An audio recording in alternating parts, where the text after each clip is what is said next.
Es martes a debate con Polo Hospital y Abraham Mendieta. Bienvenidos. ¿Qué tal, Alejandro? Gracias. Bien hallados, Iniciamos con el tema electoral. Primero, hubo relevos en el INE, no lo hemos podido comentar. Hay una nueva presidenta, cambiaron 3 consejeros más.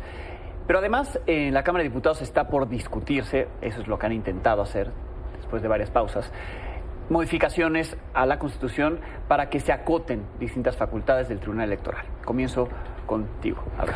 Muy bien, Alejandro. Yo creo que esta es una de las grillas, la del tribunal en particular, más absurdas de todo el sexenio.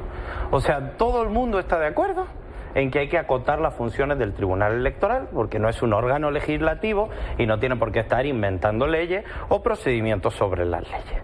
Todos los partidos políticos están de acuerdo, salvo uno, que fue beneficiado por uno de estos criterios del tribunal. Cuando en la permanente no le daban los votos para tener un diputado, el tribunal hizo que a la fuerza, a pesar de no haber recibido el voto popular, Movimiento Ciudadano tuviera un diputado extra que el pueblo no le había dado en la permanente. Todos los partidos están de acuerdo en que haya reglas claras, en que la ley se respete.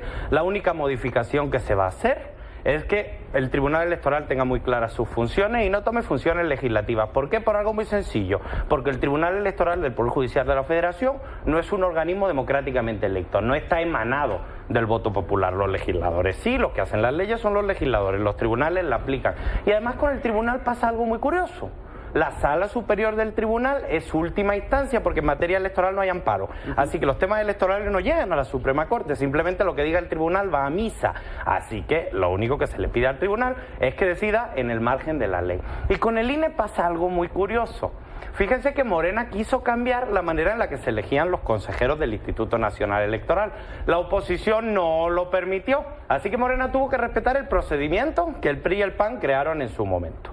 Se hicieron las quintetas, incluso los partidos de oposición, PRI y Movimiento Ciudadano dijeron que había gente muy buena, se hizo la insaculación, que era un mecanismo que crearon el PRI y el PAN, salieron los consejeros y después de que ellos mismos crearon este mecanismo, después de que ellos no quisieron cambiar las normas para la elección de consejeros, sale el PAN diciendo que impugnará a los consejeros, no la hipocresía de siempre, pero bueno, yo creo que nos acercamos cada vez más a un árbitro electoral neutral, imparcial y que haga las cosas bien, no como hasta ahora. Paul. Decía Cicerón, seamos esclavos de las leyes para poder ser libres.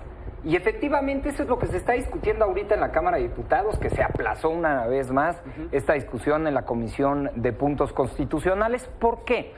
Porque cuando no hay claridad en la norma, cuando no hay claridad en la ley y en cómo aplicarla, es donde entra lo que decía Abraham, los tribunales, en este caso el Tribunal Electoral, pero cualquiera de los tribunales, a interpretar la ley y terminan a veces inclusive legislando sobre la misma. Entonces, ¿qué es este debate que se está dando? Que qué bueno que haya un consenso dentro de la Cámara de Diputados, cosa que no veíamos, me parece, desde la discusión de la Guardia Nacional, que salió en consenso con todas las fuerzas políticas, que tengamos reglas claras, que el tribunal tenga sus atribuciones de manera muy clara. ¿Para qué?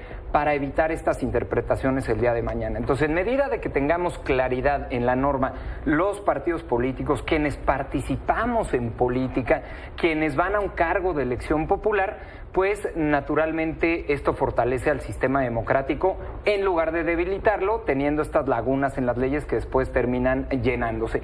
Y es justamente lo que pasó en el INE.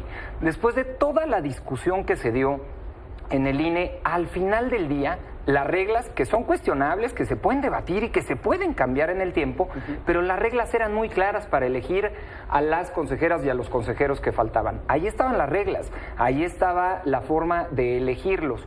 A algunos les gustan, a algunos no. Para eso es el debate parlamentario, pero al final del día se instala estos nuevos consejeros, la nueva presidenta del Consejo del Instituto Nacional Electoral, y el sistema democrático se fortalece. Yo nunca vi que se pusiera en riesgo el sistema democrático. ¿Por qué?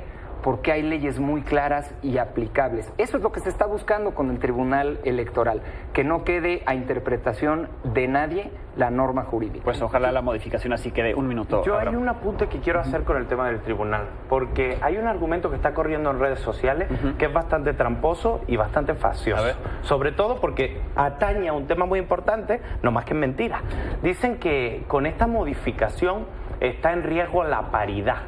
las cuotas de hombre, mujer en las elecciones. Y eso es completamente falso, porque la paridad está ya inscrita constitucionalmente. Claro. Hubo que hacer una reforma constitucional que, por cierto, a la oposición le costó muchísimo aprobar, que llevaron hasta el final, que no quisieron siquiera discutir el tema varias veces, algunos sectores de la oposición, sobre todo el Partido Acción Nacional, y aún así salió.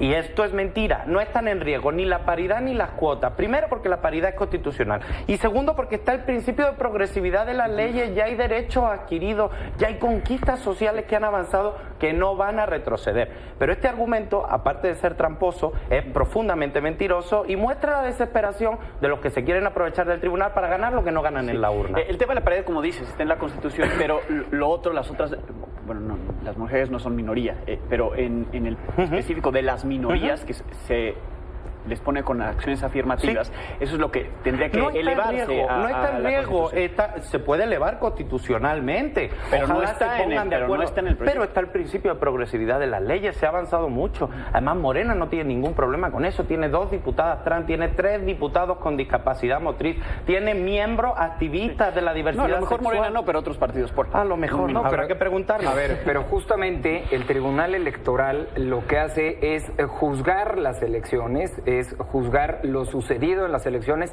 no legislar en la materia, o no decirle a los partidos políticos a quienes deben de postular, o no decidir sobre la vida interna de los partidos políticos también. Entonces, esta parte de dejar justamente la norma sin esta claridad, le abre la oportunidad a los tribunales, insisto, en este caso, en específico al Tribunal Electoral, de legislar sobre lo que no está. Entonces, ¿cuál es el trabajo del legislativo? ¿Cuál es el trabajo de la Cámara de Diputados esta semana de Pascua?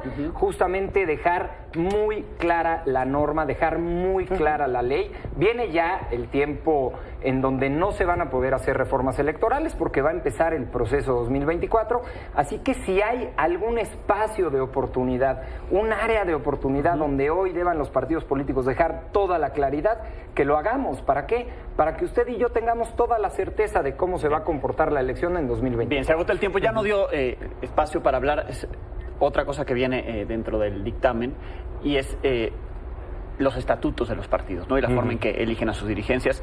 Si les parece, vemos que deciden, que se aprueba y lo comentamos. La vida interna de los partidos va a ser un tema de discusión además los próximos meses con los proyectos que por ahí pululaban, ¿no? Gracias a los dos. Gracias, Alejandro.